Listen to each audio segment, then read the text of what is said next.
इस वक्त मैं खड़ा हूँ ग्राम पंचायत कलंगवा में और यहाँ पर कार्यरत आधार सिंह राजपूत जी जो शिक्षक हैं उनका आज विदाई समारोह है। गांव वाले और जो बच्चे हैं आज अपने शिक्षक को नम आंखों से विदाई दे रहे हैं और बहुत ही आज यहाँ पर अच्छा आयोजन किया गया, भंडारा किया गया गांव वालों ने शिक्षक आधार सिंह राजपूत के लिए, क्योंकि जिस तरह से उन्होंने अपने काम के प्रति ईमानदारी दिखाई उसको अदा करने का थोड़ा सा प्रयास किया है और जिस तरह से उन्होंने अपने कर्तव्य का पालन किया हो, कीचड़ हो या बरसात, कीचड़ हो या फिर गर्मी हो, विद्यालय वो निरंतर आए, समय पर आए और पूरा समय देकर अपने बच्चों को पढ़ाया। आज उनके पढ़ाए गए जो बच्चे हैं वो इस विदाई समारोह में आए। गांव वालों ने मिलकर अपनी स्वेच्छा से भंडारा किया और शिक्षक को यहां पर विदाई दी। ग्राम पंचायत कलंगवा के गांव के शासकीय विद्यालय में पढ़ने वाले बच्चे यहां पर बेंचों पे बैठे हुए हैं, रंग बिरंगी पोशाकों में हैं। हम इनसे बातचीत करेंगे आखिर इन्हें कितनी जानकारी है। क्या नाम है बेटा आपका? हरिओम। हरिओम किस क्लास में पढ़ता है? 7 कक्षा 7वीं में पढ़ते हो? अच्छा, आज क्या है? सब लोग अच्छे रंग बिरंगे कपड़े पहन के आए हैं। गुरुजी जाने वाले हैं इस स्कूल से। अच्छा, उनकी विदाई है गुरुजी जी की। अच्छा, और बेटा स्कूल टाइम पे आते थे सर? Yes sir. कौन सी क्लास में पढ़ते हो तुम? 8th। अच्छा पढ़ाते थे? Yes sir. अच्छा, तो अब तो फिर वो आज रिटायर्ड हो रहे हैं, तो ये बिटिया से बात करें। क्या नाम है बेटा? ऋषिका। इशिका। आज तो सर अब मतलब आप जा रहे हैं तो अब आप उनको याद करोगे? हाँ। याद आएगी सर की? हाँ। आएगी? क्यों बेटा आएगी? हाँ, किस किस को आएगी सर की याद, ये बताओ जरा। अच्छा, सब बच्चों को आएगी। क्या बात है, आप देख सकते हैं ये सारे के सारे बच्चे हैं। ये परियां बैठी हैं, 2 परियां, हम इनसे बात करेंगे। तो परियों की तरह ये बालिकाएं लग रही हैं। क्या नाम है बेटा? आज आप बहुत सुंदर लग रहे हो। क्या है आज? आज गुरुजी की विदाई समारोह। विदाई समारोह है। अच्छा, गुरुजी अच्छा पढ़ाते थे? हाँ। किस क्लास में पढ़ते हो आप? 8वीं। 8वीं में पढ़ते हो? शाबाश। क्या नाम है आपका? पायल साहू। पायल। पायल बेटा, आज अब तो सर आपको पढ़ाने आएंगे नहीं, तो कैसा लगेगा आपको? बुरा लगेगा? हाँ। ये हंस रही है बेटा। कुछ सर की कोई बात याद आएगी? Yes sir. सर ने हमेशा अपनी लगन से काम किया है, पूरी ईमानदारी से काम किया है। अच्छा, स्कूल टाइम से आते थे? हाँ। क्या नाम है आपका? Nancy Mehra. Nancy Mehra. Nancy बेटा तो रोने लगी। हम सर की बहुत याद आएगी। बहुत याद आएगी सर की। तो आप देख सकते हैं बच्चों के दिलों में एक करुणा है उस शिक्षक के प्रति जिन्होंने इन बच्चों को पढ़ाया है। इनके लगाव है, इनकी मासूमियत भरे चेहरे से आज उनके शिक्षक की विदाई को देखते हुए मुझे भी हल्की हल्की मेरी भी आंखें नम हो रही हैं। निश्चित तौर पर आज ये दृश्य आप भी देख रहे होंगे तो आपकी आंखें भी नम होने वाली हैं। आज यहाँ पर ग्राम पंचायत कलंगवा में बैठा हुआ हूँ मैं और यहाँ पर एक शासकीय शिक्षक की विदाई समारोह है और विदाई ऐसी है, शिक्षक के कर्म को देखते हुए बच्चे हैं नम आंखों से अपने शिक्षक को विदा दे रहे हैं। न सिर्फ बच्चे बल्कि गांव वालों ने उनके काम को देखते हुए, उनके कार्य को देखते हुए आज पूरे खुले दिल से उनका स्वागत किया, उनकी विदाई दी और ये बच्चे आज रो रहे हैं। तो यहाँ पर आप देख सकते हैं कितना अच्छा पढ़ाते होंगे। सर नमस्कार, मेरा नाम है संजय वैष्णव, आप देख रहे हैं NVTV। इस वक्त मैं खड़ा हूँ जनपद पंचायत बनखेड़ी के अंतर्गत आने वाली ग्राम पंचायत कलंगवा में। हमारे साथ ग्राम पंचायत कलंगवा के निवासी नौजवान विनोद चौधरी जी हैं। हम इनसे जानना चाहेंगे। विनोद जी, ये बताइए, आज यहाँ पर एक शासकीय शिक्षक के लिए गांव वालों ने पूरे श्रद्धा से, पूरे उत्साह से विदाई समारोह आयोजित किया, क्या वजह रही? जैसा कि आपको और हम लोगों के लिए ये जानकारी है कि गांव के लोगों ने भंडारा किया हुआ है, तो ये बहुत एक प्रकार से दुख की बात भी है और एक प्रकार से खुशी की। दुख की बात इसलिए कि कलंगवा ने एक अच्छा टीचर आज सेवानिवृत्त हो रहे हैं, जो जिस दिन से पूरे गांव ने शिक्षा प्राप्त की है और सभी जिस जगह भी हैं, चाहे वो व्यापारी में हो या कोई नौकरी में हो या कोई अपना खेती बाड़ी कर रहा हो, सभी सही जगह पर हैं। किस तरह की सेवाएं दी उन्होंने? उन्होंने अपना लगन से काम किया हुआ है। बहुत मेहनत की हुई है। आज के समय में तो हम मतलब बहुत ही टेक्निकल समय में पहुंच गए हैं। आज के समय ये जनरेशन ऐसी है कि मतलब 2 मिनट में अपन कलंगो आ सकते हैं, 2 मिनट में पेपर ये पहुंच जाएंगे। एक समय ऐसा भी था आपको, और हम मतलब छोटे छोटे होंगे तो ज़्यादा जानकारी तो हमको याद नहीं रहता, लेकिन फिर भी अपने लिए याद है कि आज से मतलब 1990-95 में क्या कंडीशन रहती थी कि पेपरिया या बनिखड़ी जाने के लिए हमें 4-5-6 घंटे लग जाते थे, क्योंकि उस समय वाहन थी नहीं, गाड़ी बैल चलते थे। उस समय सर के पास मात्र एक साइकिल थी, और साइकिल भी मतलब हमने देखी थी, उससे पहले उनके पास थी या नहीं ये जानकारी नहीं है, लेकिन हम जब आए क्लास में, फर्स्ट क्लास में, तो उस समय हमने साइकिल देखी। साइकिल से वो आते थे, पेपरिया से बनखेड़ी आते थे ट्रेन से, वहाँ से फिर वो साइकिल से आते थे। फिर बनखेड़ी पेपरिया रोड भी था अपना अच्छा नहीं था, बनखेड़ी से ही अपना कलंगवा रोड, खैरी से कलंगवा रोड बिल्कुल कीचा था, ये वहाँ से गोल्डर वाला रोड था बनखेड़ी से। तो उन्होंने बहुत मेहनत की, और बारिश होती थी, कीचड़ रहती थी, घुटने कीचड़ रहती थी, पूरा रास्ता बेकार रहता था। फिर भी उन्होंने मतलब मूसलाधार बारिश हो, गर्मी हो या किसी प्रकार की समस्या हो, फिर भी वो समय मिलाकर ही काम करते थे। मतलब यहाँ पर स्टूडेंट को पढ़ाते थे। हमको ये लगता था, हमारे साथियों को, स्टूडेंटों को, हमें अभी थोड़ा थोड़ा याद है कि मतलब वो जब इस बारिश होती थी तो हमको ये लगता था ज़्यादा स्कूल नहीं आएंगे, तो हम लोग जो पीछे जो खड़े हुए हमारे साथ वाले, हम भी पढ़ाई एक साथ की हुई है, तो हम खुशी मनाते थे आज गुरुजी नहीं आएंगे। उस समय गुरुजी बोलते थे, सर वगैरह ये शब्द होते ही नहीं थे, तो गुरुजी नहीं आएंगे, आज अपन खेलते हैं। तो बारिश में हम लोग जो चंकदुआ जो रहते थे वो खेल रहे थे, लेकिन जब 11 जैसे 11 बज जाते, 10:30 घंटी बज जाती थी सर की। अच्छा, मतलब भरिया भर बारिश में भी, मूसलाधार बारिश में भी वो स्कूल आते थे? जी सर, कंटिन्यू। अच्छा जी सर। आप भी उनसे पढ़े हैं? जी सर। कैसे, क्या उनका कार्यकाल देखा आपने? सर उनका कार्यकाल तो आप, मैं जितनी भी उनकी तारीफ़ करें सर उतनी कम है। अच्छा जी, नियमित रूप से पढ़ाते थे सर, कभी भी एक भी बार में अवकाश नहीं हुआ, कभी भी एक भी दिन। उसके बाद में सरकारी जो काम थे उनको भी पूरा करते थे, जैसे सर कोई मीटिंग है या कुछ अन्य काम, क्योंकि पहले टीचर एक थे, काम अनेक थे। उसके बाद भी वो समय सब सारे काम करके समय निकाल के बच्चों को टाइम देते थे पढ़ाने का। तो आप देख सकते हैं ग्राम पंचायत कलंगवा के शासकीय विद्यालय में सेवा देने वाले आधार सिंह राजपूत जी की विदाई समारोह यहाँ पर आयोजित हुआ, और किस तरह का उनका कार्यकाल रहा। ग्राम पंचायत निवासी गांव के लोग उनकी तारीफ कर रहे हैं। निश्चित तौर पर जितने भी शिक्षक इस वीडियो को देख रहे हैं, मैं आपसे ये रिक्वेस्ट करना चाहूँगा कि आप भी अपने कर्तव्य का निर्वहन पूरी ईमानदारी से करें, क्योंकि जब आप अपना काम पूरी ईमानदारी से करेंगे और जिस दिन आपका ये विदाई समारोह आयोजित होगा, निस्वार्थ भाव से लोग आपका सम्मान करेंगे। मैं लिख के आपको देता हूं कि वो सम्मान, वो दौलत आपके लिए सबसे बड़ी होगी, जिस तरह से आज आधार सिंह राजपूत जी के लिए ये सम्मान है। उनके द्वारा पढ़ाए गए विद्यार्थी, जैसा कि हमारे विनोद जी ने बताया कि सेवा दे रहे हैं, ऐसे एक शासकीय सेवा में कार्यरत हमारे साथ हैं। क्या नाम है भाई साहब का? मेरा नाम हेमंत कुमार टेकन है और मैं इस समय माध्यमिक शिक्षक हूँ। मुझे बहुत खुशी है कि मुझे आदरणीय श्री राजपूत जी से पढ़ने का अवसर मिला। 1987 में राजपूत जी का यहाँ पे पदस्थापना हुई थी। अच्छा। और तब मैं कक्षा 4वीं में था। अच्छा। और तभी नया नया एक नवोदय विद्यालय का नया कंसेप्ट आया था और सर ने हमको उसकी तैयारी करवाई। अच्छा। और हमारा सिलेक्शन भी हुआ उसमें। और उनकी जो उनके पढ़ाने का जो नींव मजबूत हुई, उसके कारण ही हम आगे बढ़ पाए पढ़ाई में। और आज हम शिक्षक हूँ, मैं सौभाग्यशाली हूँ, उन्होंने मुझे पढ़ाया है। और आज मैं एक शिक्षक के रूप में बोलना चाहता हूँ कि उनका जो जीवन है वो मेरे लिए अनुकरणीय है, प्रेरणादायक है। और जो सर का जो सरल स्वभाव है और जो दिखावा जो है भौतिकवाद, उससे बहुत दूर थे सर। सिंपल साइकिल और सिंपल कपड़े, कोई व्यसन नहीं, बहुत कर्मठ व्यक्ति, और अपने कार्य के प्रति बहुत समर्पण जो है सर का था। अच्छा। वो मेरे लिए बहुत प्रेरणादायक है और मैं उसको अपने जीवन में उतारने की कोशिश करूँगा। अच्छा, एक युवा साथी हमारे साथ है, क्या नाम है आपका? आकाश पटेल। आकाश, क्या करते हैं आप? मेरी अभी पढ़ाई चल रही है, फिलहाल मैं पीएससी के लिए मैं कर रहा हूँ और साथ में अभी एसएससी जीडी का एग्जाम है। सर के साथ पढ़ाई की है आप? जी, सर के साथ मैंने पढ़ाई की है 2006 से 2009 तो निरंतर पढ़ाई की है। सर ने अपने 35 वर्षों में जो शिक्षा दी है वो मैंने शायद ही ऐसे किसी असाधारण स्कूल में प्राप्त की हो। अच्छा। उनके जो पढ़ाई का तरीका था वो बहुत ही दुर्लभ था और शायद ऐसे दुर्लभ टीचर जीवन में मिलना काफ़ी मुश्किल है। उनके पढ़ाने का तरीका बहुत ही स्ट्रिक्ट था। कौन सा सब्जेक्ट पढ़ाते थे? मुझे 5 विषय पढ़ाते थे उस समय, हालांकि सब विषय कम थे और उस समय संस्कृत ही नहीं हम थे। अच्छा, पिटाई करते थे? हाँ, हालांकि ऐसा अवसर मिला नहीं क्योंकि काफ़ी बढ़िया पढ़ाते थे। अच्छा। तो पिटने का अवसर नहीं मिल पाया। अच्छा। बाकी काफ़ी अच्छी पढ़ाई कराते थे और वो नियमित थे, कभी बीच में गैप नहीं देते थे। और साथ में हर विषय में निपुण थे वो। अंग्रेजी इस प्रकार से पढ़ाते कि सरकारी स्कूल में जिसकी आप कल्पना भी नहीं कर सकते, क्योंकि शासकीय स्कूल के विद्यार्थी अंग्रेजी में कमज़ोर होते हैं, लेकिन इस स्कूल के विद्यार्थी अंग्रेजी में कभी कमज़ोर नहीं हुए।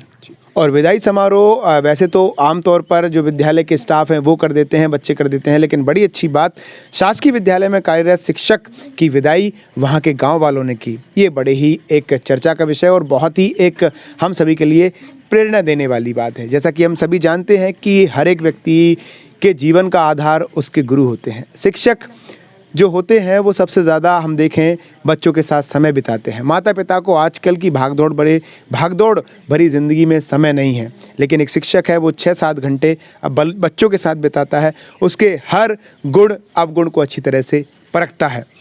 एक शब्द में कहूँ कि हर व्यक्ति के जीवन का आधार एक गुरु ही होता है। ऐसे ही एक गुरुजी हैं आधार सिंह राजपूत जी। आज आपका यहाँ पर विदाई समारोह है।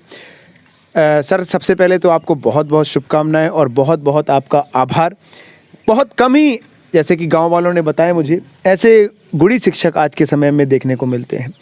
इतनी लगन से आपने, इतनी ईमानदारी से अपनी पूरी की पूरी शासकीय सेवा निवृत्त की। क्या इसके पीछे सोच रही और कब अब यहाँ पर आपका आगमन हुआ था, थोड़ा सा उस बारे में बताएं। मैं यहाँ पर 8 जनवरी को जी आया था, 8 जनवरी 87 को। अच्छा जब से यहाँ पर पदस्थ हूँ जी। और बच्चों की पढ़ाई के लिए मैंने बहुत उनके सहयोग किया और उनको पढ़ाया जी और उनकी हर विषय में मदद की, जिसके कारण बच्चे भी हमारे लिए बहुत सहयोग करते थे। अच्छा। और अच्छी पढ़ाई रही उनकी। और बच्चे हमारे यहाँ के पूरे बच्चे प्राथमिक, जब हमारा प्राथमिक शाला थी, पूरे बच्चे हमारे 5वीं तक पूरे बच्चे फर्स्ट क्लास आते थे और 100% रिजल्ट रहता था और गांव वाले भी बहुत खुश थे और बच्चे भी बहुत।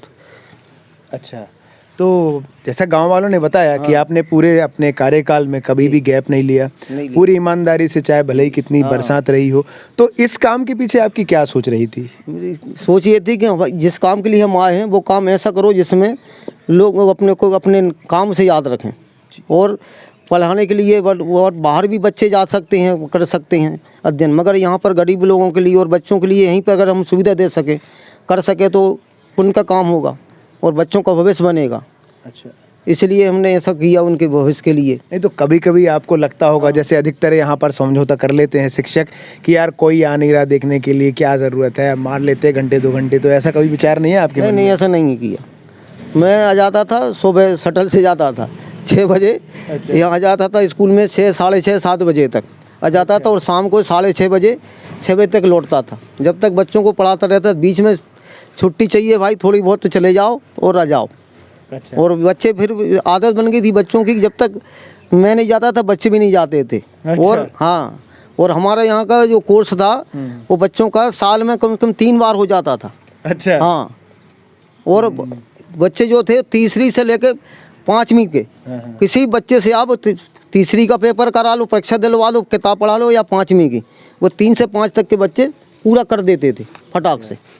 ये था, तो हमें बहुत खुशी होती थी मुझे कि भाई हमारे जो मेहनत कर रहे हैं हम बच्चों के प्रति वो सफल हो रही है और बच्चे अच्छे सहयोग से और लगन से पढ़ रहे, सीख रहे, बहुत खुशी होती थी। अच्छा, किस यहाँ पर तो आपके काफ़ी बड़े, जो बहुत हम कह सकते हैं पूरे विद्यार्थी हैं, वो खुद आज शिक्षक हैं। ये निश्चित तौर पर एक शिक्षक के लिए गौरव की बात है कि उसके पढ़ाए हुए बच्चे आज अपने स्थल पे, अपने कार्य क्षेत्र में काम कर रहे हैं और आपसे प्रेरणा ले रहे हैं, तो ये तो बड़े ही गर्व की बात है। लेकिन अभी जैसे हम देखें, जो बच्चे हैं, आज भी मैंने उनसे बातचीत करी थी, थोड़े से नम आँखों से आपकी विदाई वो दे रहे हैं और निश्चित तौर पर जिस उत्साह से, जिस चमक से वो यहाँ पर उपस्थित हैं, आपके बताने की ज़रूरत नहीं है कि आपने कितनी मेहनत उनके ऊपर की है। कितने बच्चे यहाँ पर हैं अभी? अभी यहाँ पर 62 बच्चे हैं। अच्छा, और सारे बच्चे नियमित आते हैं? हाँ, मिडिल के बच्चे नियमित आते हैं। अच्छा। क्या है, ये एक परिसर एक साला हो गया है। अच्छा अच्छा। 16-17 से, तो मिडिल के बच्चे पूरे आते हैं और प्राइमरी के बच्चे कुछ कम आते हैं। अच्छा अच्छा, अधिकतर एक सवाल मैं आपसे यहाँ पर जानना चाहूँगा, चूँकि मैं भी शासकीय विद्यालयों में जाता रहता हूँ। अधिकतर विद्यालयों के, मैं अधिकतर इस गारंटी से के साथ इस बात को मैं कह सकता हूँ, और अगर शिक्षकों को विश्वास ना हो तो मैं साबित भी कर सकता हूँ, शासकीय विद्यालय के जो शिक्षक हैं समय का बिल्कुल ध्यान नहीं रखते। आधे घंटे, 1 घंटे, आधा घंटा लेट जाना इसको नॉर्मल माना जाता है।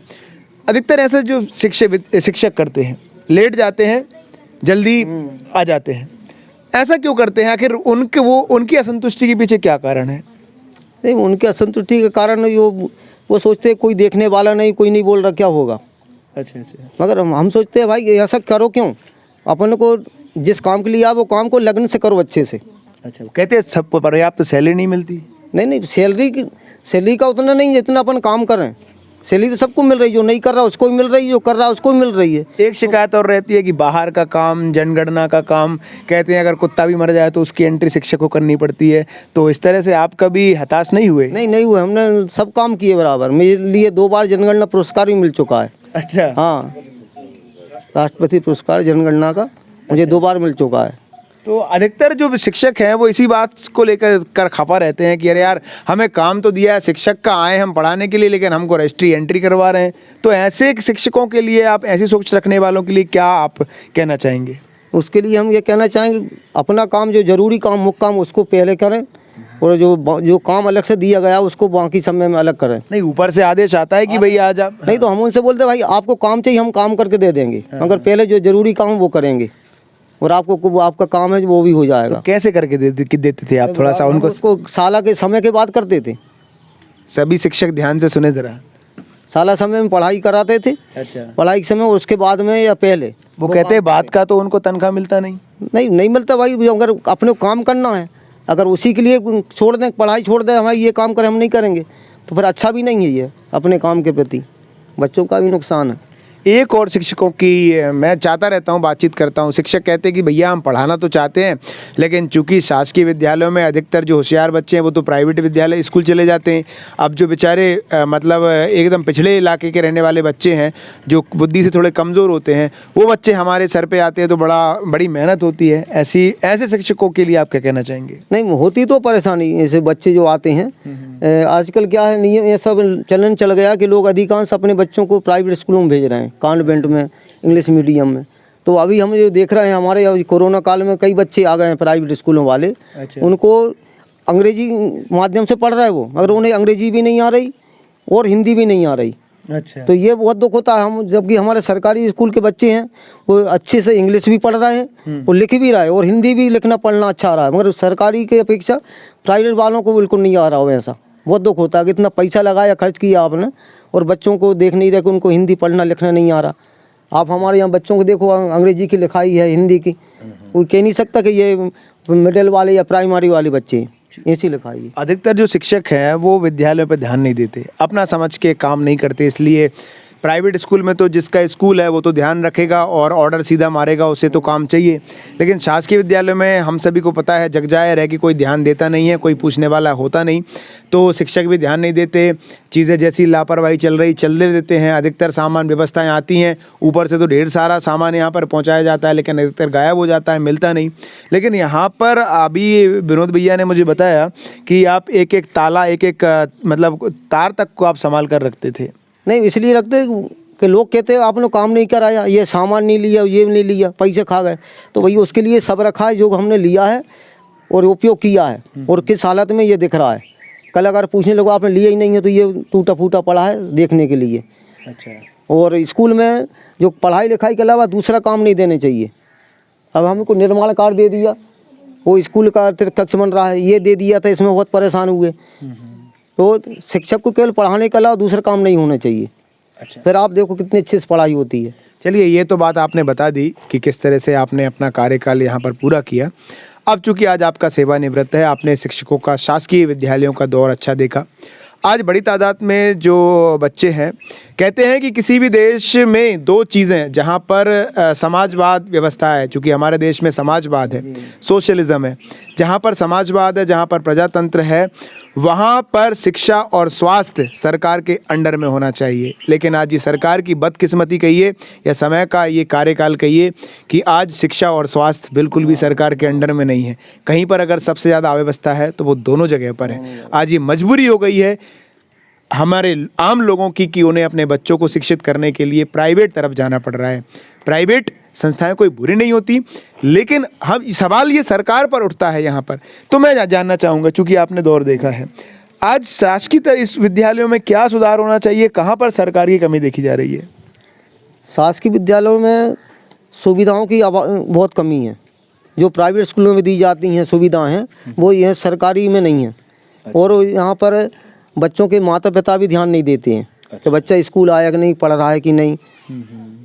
अधिकतर मजदूरों के बच्चे होते हैं। मजदूर तो आप देख सकते हैं पहले ही दिमाग से उतना उनका मजबूत होता नहीं, मेहनत मजदूरी करके काम चलाते हैं, तो वो कहाँ पर ध्यान दे पाते हैं। और ऐसे बच्चों का सामना शासकीय विद्यालयों के शिक्षकों को करना पड़ता है। जी हाँ, ऐसे बच्चों को हमारे यहाँ बहुत हैं जी। जो एक तो क्या है, बच्चों के जो नाम स्कूल में प्रवेश होने चाहिए वो 6 साल से कम तो होने ही नहीं चाहिए। अच्छा। जो कम उम्र के बच्चे आते हैं 5 से कम के, तो उनका मानसिक विकास उतना अच्छा नहीं होता, ना उतने अच्छे से वो सीख पाते, जिस कारण पढ़ाई में कमज़ोर रहती है। और जबकि प्राइवेट में जब तक वो 6-7 साल के नहीं होते वो पहली क्लास में नहीं लेते, नर्सरी KG 1 KG 2 में पढ़ाते हैं, और यहाँ 5 साल में पहली से करवा देते हैं प्रवेश। अच्छा। तो ये इस कारण हमको बहुत परेशानी होती है पढ़ाने में, और बच्चों को भी बहुत देर में सीखते हैं वो। अच्छा। इसलिए बच्चों का प्रवेश 6 साल से कम में नहीं होने चाहिए। और माता पिता भी ये उनकी पढ़ाई के लिए प्रति ध्यान दें। नहीं, लेकिन आजकल की समय की मांग है, बच्चे होशियार हो रहे हैं तो वो तो 3 साल में मतलब पढ़ाने भेज देते हैं। क्योंकि ये अलग बात है कि आंगनवाड़ी उनके लिए व्यवस्था है, वहाँ पर भेजाना चाहिए। एक और मैं आपसे सवाल यहाँ पर जानना चाहूँगा, कहीं ना कहीं हम कह सकते हैं कि शासकीय विद्यालयों को संचालित करने वाले जो शिक्षक हैं उनकी भी कहीं लापरवाही रहती है। उसमें भी है, उसमें उन्हें आप, क्योंकि आज हम कह सकते हैं कि आपने काम किया है और काम का यदि सम्मान हो रहा है तो हम कह सकते हैं कि आपका जीवन सफल है। आप बातें कितनी अच्छी कर रहे हैं, लेकिन आपकी पहचान आपके व्यक्तित्व से होती है, आपके काम से होती है। जैसे कि आज राजपूत जी की हो रही है। आपने सेवा दी, ईमानदारी से काम किया। जो गांव वाले हैं, बड़े बड़े अमीर लोग हैं, यहाँ के किसान लोग हैं, उनके समय नहीं रहता, लेकिन आज वो भी समय निकाल कर अपने गांव के आदरणीय गुरुजी का सम्मान करने यहाँ पर आए, विदाई उनकी आयोजित की। क्योंकि कहीं ना कहीं उन्होंने अपने कर्म के प्रति ईमानदारी दिखाई। तो इस वीडियो को बनाने का उद्देश्य ये है, तमाम जो शिक्षक देख रहे हैं वो पूरी ईमानदारी से अपना काम करें, अपना कर्तव्य का निर्वहन करें। शिक्षक किस ओर ध्यान दें शासकीय विद्यालयों के? अपने कर्तव्य के प्रति और शिक्षण के प्रति ध्यान दें। अच्छा। जिसमें बच्चे सहजता सरलता सीख। लेट जाने की आदत है वो कैसे छोड़े?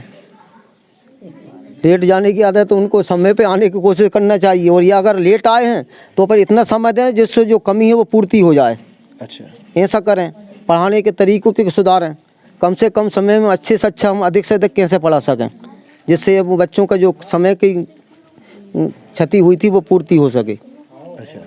तो इससे बच्चों की सभी शिक्षकों का सम्मान आपकी तरह हो, इसके लिए उन्हें क्या करना चाहिए? इसके लिए अच्छे से प्रयास करना चाहिए। अच्छा। इससे कोई शिकायत भी नहीं आए और बच्चे भी खुश रहेंगे और बच्चों के पालक भी खुश रहेंगे। अच्छा। अच्छे कार्य करने से कहने का मतलब ये है कि समय पर आएँ।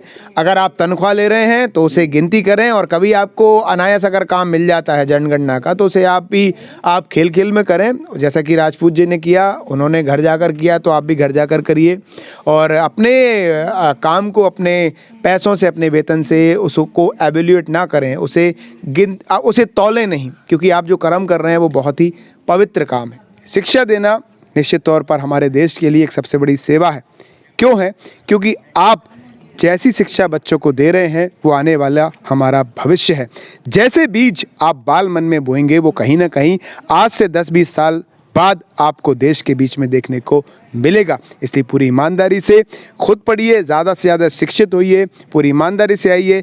जब तक आप अनुशासन में नहीं रहेंगे तब तक आप बच्चों को क्या अनुशासन का पाठ पढ़। आप देख रहे हैं NVTV, संजय वैष्णव के साथ आज इस कलंगवा से ये खास रिपोर्ट।